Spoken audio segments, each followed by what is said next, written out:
নয়ন বাসায় আসিস?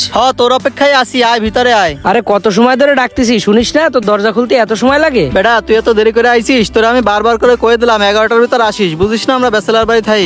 আরে ঢাকা শহরে যেই পরিমাণে জ্যাম, তারপরে আবার তোর এই জায়গায় আইছি কত আগে, তোর বাড়ি চিনতে পারতিলাম না, এই জন্যই দেরি হয়েছে। আমাকে এই জায়গার নিয়ম হচ্ছে 11টার ভিতর ঢোকা লাগবে, তাই তোরে 11টার ভিতর আসতে কইছিলাম। আর তাছাড়াও ঢাকা শহরে কেউ কারোরে থাকার জায়গা দেয় না, তোরে যে আমি এই জায়গা নিয়ে আইছি এটাই অনেক। আমি তো আইসি ইন্টারভিউ দেওয়ার জন্য, রাতটা কোনো রকম থাইকে সকালে ইন্টারভিউ দিয়ে আমি চলে যাবানি, সমস্যা নেই। আচ্ছা শোন, ওই পাশে আমার রুমে আরো লোকজন থাকে, কথাবার্তা একটু হিসাব কিতাব করে কইস। আর আয় আমার সাথে, আয় এই রুমে আয়।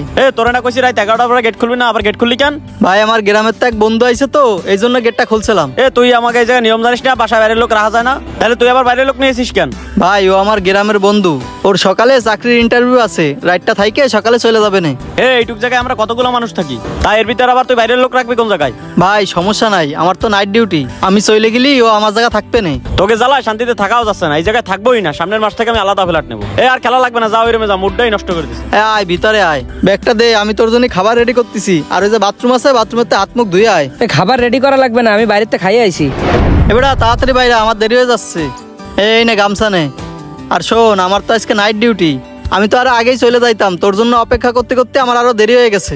আমি চলে যাচ্ছি, এই যে বিছানা আছে এই ভাইয়ের পাশে তুই শুয়ে পড়িস। আচ্ছা ঠিক আছে। আর সকালে কয়টার দিক বেরোবি নি? সকাল সকালে 7-8টার দিক বেরোয় যাবানি। ও তাইলে আমার সাথে দেখা হবে না, ফোনে যোগাযোগ করবানি, ঠিক আছে? আচ্ছা ঠিক আছে।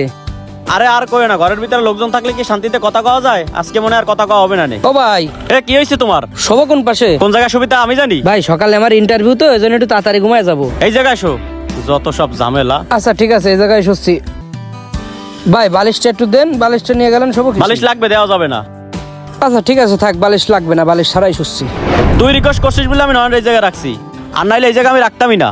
হ্যাঁ তা কি হয়েছে? কোন জায়গাতে জানি একটা চোরটা নিয়ে আইছে, বালিশের নিচে মোবাইলটা ঘুমাইছি, সকালে উঠে দিয়ে মোবাইলটা নিয়ে চলে গেছে। তা ওরে কিছু কইস নাই? ফোন দিয়ে ডাকছি তো। ভাই কি হয়েছে, আপনি এত ইমার্জেন্সি ফোন দিয়ে ডাকলেন? তুই কোন জায়গাতে চোরটা আইনে ঘরে উঠাইছিস? বালিশের পাশে মোবাইল রেখে ঘুমাইছি, সকালে উঠে দেয় মোবাইল নাই, মোবাইল চুরি করে নিয়ে চলে গেছে। কি কোন ভাই, ও তো এই ধরনের ছেলে না, ও অনেক কষ্ট করে লেখাপড়া করেছে, কিন্তু কখনো তো এই ধরনের কাজ কামও করে নাই। চুরি করলে কি তোরা জানাই চুরি করবে? বিশ্বাস না হইলে ওরে ফোন দিয়ে ডাক, দেশ ওর কাছে ফোন পাওয়া যাবে না। আচ্ছা ঠিক আছে, ওরে আমি ফোন দিচ্ছি। আসলেই বোঝা যাবে। আসুক। হ্যালো, কই তুই? আমি তো এই যে বাসে উঠতেছি, বাড়ি যাব। তোর বাসে ওঠা লাগবে না, তুই এখনই আমার বাসায় আয়। কেন, কি হয়েছে? আয়, একটু কাজ আছে। আচ্ছা আসতেছি। আয়। এইসব ঝামেলা করবে এই যদি বুঝতাম, তাহলে তোরে আর এই জায়গাটা রাহার ব্যবস্থা করতাম না। কি হয়েছে? তুই ফোন দিয়ে বাসায় আসতে গলি কেন? কাজ আছে, আয় এই পাশে বয়। দেই তোর ব্যাগ দে, তোর ব্যাগ চেক করবো। দিচ্ছি, কিন্তু ব্যাগে কি ভাই? ব্যাগে কি আছে সেটা তো খোলার পরেই দেখা যাবে না। ব্যাগের ভিতর আমার সার্টিফিকেট আর কাগজপত্র, কি দেখবেন দেন, সমস্যা নেই। কিরে ব্যাগের ভিতরে মোবাইল নাই কেন? আরে ভাই, এর ভিতরে আপনার মোবাইল নাই। ওর মোবাইল হারাইছে তুই জানলি কেমনে? নিশ্চয়ই তুই নিছিস। না, ফোন আমি নি নাই, কিন্তু এই ভাইয়ের ফোন কোন জায়গায় আছে সেটা আমি জানি। এই যে এই ভাইয়ের ফোন, এই যে নে, ধর ফোন ধর।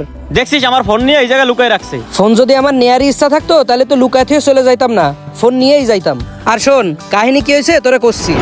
রাত্রে যখন আমি ঘুমাইছি, ভাই আমার ঘুমের ভিতর ডিস্টার্ব করছিল, এই জন্য আমার ঘুম ভেঙে গেছে। ঘুম ভাঙার পরে দেখি যে ভাই তার মোবাইল নিয়ে আমার ব্যাগের ভিতরে রেখে দিচ্ছে।